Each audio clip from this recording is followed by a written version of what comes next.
મોઢામાં મૂકતાની સાથે જ ઓગળી જાય એવી ગુંદરની આ સુખડી મેં કેવી રીતે બનાવી છે, ચાલો એ રેસીપી તમારી સાથે શેર કરું. કઢાઈમાં રોટલીનો જે રેગ્યુલર લોટ આવે છે 1 વાટકી લીધેલો છે એ ઉમેરીશું.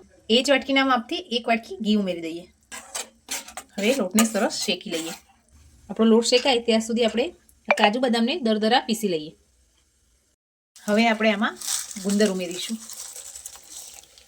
અહીંયા મેં 52ના ગુંદરનો ઉપયોગ કર્યો છે, જેથી ઘરમાં સ્ત્રી અને પુરુષ બંને ખાઈ શકે.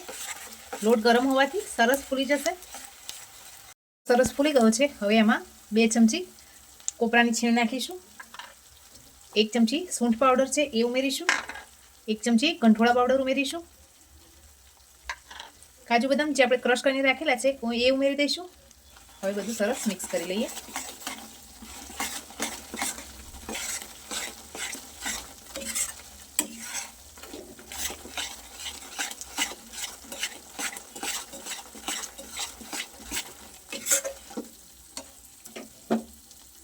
હવે ગેસની ફ્લેમ ઓફ કરી અને ગેસ ઉપરથી નીચે ઉતારી લઈએ.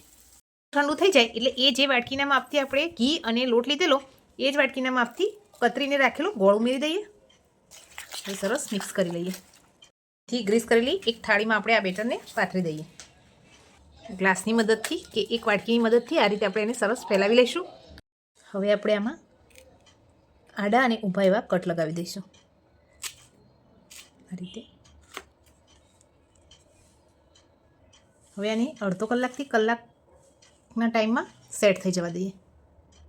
ફ્રેન્ડ્સ, તૈયાર છે સૂંઠ, ગંઠોળા અને ગુંદરથી ભરપૂર એવી આપણી આ સુખડીની રેસીપી. તમને કેવી લાગી એ કમેન્ટ કરવાનું ભૂલતા નહીં. લાઇક, શેર અને સબસ્ક્રાઈબ પણ કરી દેજો. Thank you.